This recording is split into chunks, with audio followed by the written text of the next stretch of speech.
શાંતિ. 21 November 2025.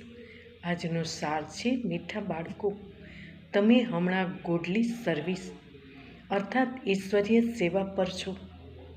તમારે બધાને સુખનો રસ્તો બતાવવાનો છે.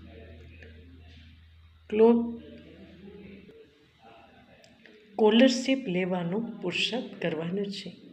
પ્રશ્ન છે, આ બાળકોની બુદ્ધિમાં જ્યારે જ્ઞાનની સારી ધારણા થઈ જાય છે તો કયો ડર નીકળી જાય છે?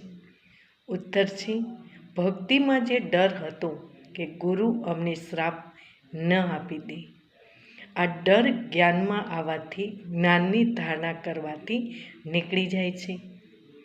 કારણ કે જ્ઞાનવાનમાં શ્રાપ કોઈ આપી ન શકે. રાવણ શ્રાપ આપે છે, બાપ વારસો આપે છે. રીધી સીધી શીખવાડવાવાળા આવું હેરાન કરવાનું, દુઃખ આપવાનું કામ કરે છે. જ્ઞાનમાં તો આ બાળકો બધાને સુખ પહોંચાડો છો. ઓમ શાંતિ.